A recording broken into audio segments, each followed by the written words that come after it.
জাতির পিতা বঙ্গবন্ধু শেখ মুজিবুর রহমান আমাদের স্বাধীনতা দিয়ে গেছেন।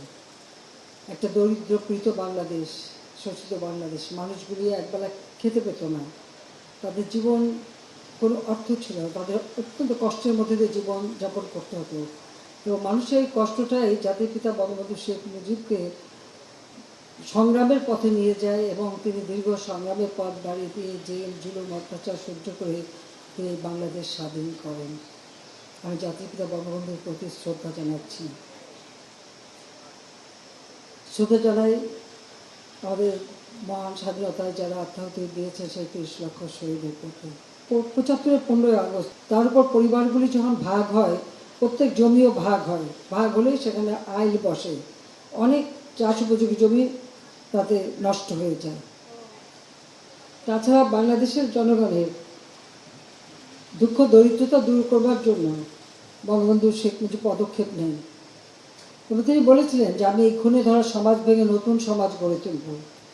কিন্তু তিনি জানতেন যে আমাদের যদি উৎপাদন বাড়াতে হয় তাহলে সেখানে আধুনিক প্রযুক্তি ব্যবহার করতে হবে, কৃষি যান্ত্রিকীকরণ করতে হবে, শুধুমাত্র সনাতনী পদ্ধতিতে চাষ করলে হবে না, আধুনিক পদ্ধতিতে চাষ করতে হবে।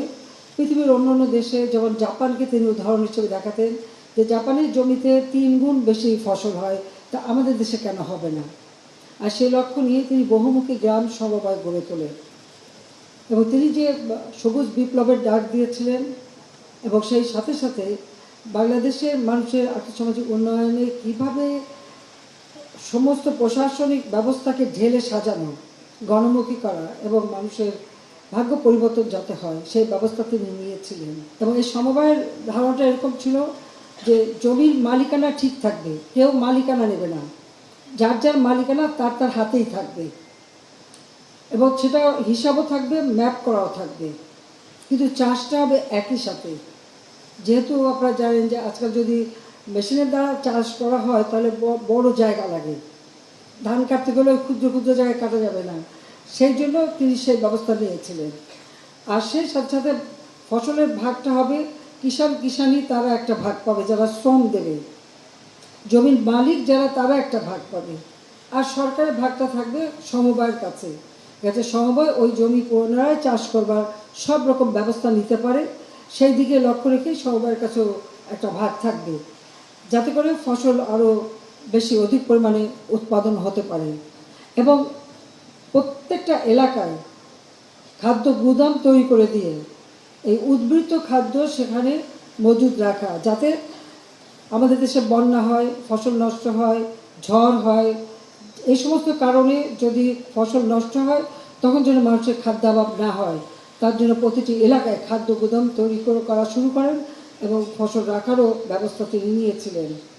এবং এই যে তিনি পরিবর্তনটা আনতে চেয়েছিলেন ৭৬ সাল থেকে সেই ৯০ বা ৯১ সাল পর্যন্ত এদেশের মানুষের কোনো আয় বাড়েনি, বরং ওই ৩.৫ বছরে জাতির পিতা মাথাপিছু আয় যেটুকু বৃদ্ধি করেছিলেন সেই $92 থেকে তিনি $270 পর্যন্ত বাড়িয়েছিলেন। পরবর্তীতে একটানা দেখা যাচ্ছে শুধু মানুষের আয় কমেই যাচ্ছে, কোনো সাধারণ মানুষের আয় বাড়েনি। কারণ জাতির পিতাকে হত্যা করে যারা ক্ষমতা নিয়েছিল তারা কিন্তু মূলত পক্ষে কোনো গণতান্ত্রিক ধারার না, তারা ক্ষমতা দখল করেছিল জাতির পিতাকে হত্যা করে, এবং তারা এই দেশের মানুষের ভাগ্য করতে চায়নি, আমাদের স্বাধীনতাটাকে ব্যর্থ করতে চেয়েছিল। আমরা 96 সালে 21 বছর পর সরকারে আসি। সরকারে আসার পর থেকে আমাদের প্রচেষ্টা যে বাংলাদেশকে আমরা খাদ্যে স্বয়ংসম্পূর্ণ করব এবং জাতির পিতা পদাঙ্ক অনুসরণ করে আমরা কাজ করব। তখন এই একটি বাড়ি একটি খামার প্রকল্পটা ওই যে জাতির পিতা বঙ্গবন্ধু শেখ মুজিব যে সমবায় করতেছিলেন তারই আলোকে এটা আমরা গড়ে তুলি এই কারণে যে প্রতিটি পরিবারে, এই পরিবারের জন্য এটা হচ্ছে ক্ষুদ্র সঞ্চয়ের ব্যবস্থা। ক্ষুদ্র ঋণের অধিক যে ট্যাক্স দিতে হয় সেটা দিতে হবে না, টাকা নিয়ে অতিমাত্রায় সুদ দিতে হয় সেটা দিতে হবে না, বরং আমরা এই সময়ের মাধ্যমে এই প্রত্যেকটা পরিবারকে যে সহযোগিতা করব সেটা থেকে যে উৎপাদন হবে সেই উৎপাদন থেকে কেউ যদি 100 টাকা জমাতে পারে তাহলে সরকারের কাছ থেকে আরও 100 টাকা দেয়া হবে 2 বছরের জন্য। সেটা জমা হবে তার মূলধন হিসেবে। এবং আমি এর জন্য একটা ব্যাংক তৈরি করেছি, পল্লী সঞ্চয় ব্যাংক। এই পল্লী সঞ্চয় ব্যাংকে এটা থাকবে এবং পল্লী সঞ্চয় ব্যাংকের আস্তে আস্তে প্রকল্প থেকে যারা একটু স্বাবলম্বী হয়ে ওই পল্লী সঞ্চয় ব্যাংকেই তাদের টাকা থাকবে, সেটাই তার মূলধন হিসেবে তিনি যে ব্যবসা বাণিজ্য যেটাই করেন, হাঁস মুরগি পালন বা চাষ করা বা হাতে সেলাই করা, যে কাজ যে পারবে সেই কাজ করে ওই ব্যাংকের থেকেই টাকা নেবেন এবং কাজ করবেন, আবার ব্যাংকে লোন শোধ দেবেন, অর্থাৎ সম্পূর্ণভাবে স্বাবলম্বী হবে।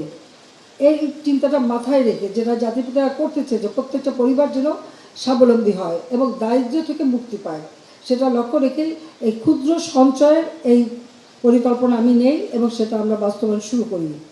দুর্ভাগ্যের বিষয় হলে 2001-এ বিএনপি জামাত ক্ষমতায় সেটা বন্ধ করে দেয়, একরকম বলতে গেলে এটা কার্যকারিতাই থাকে না।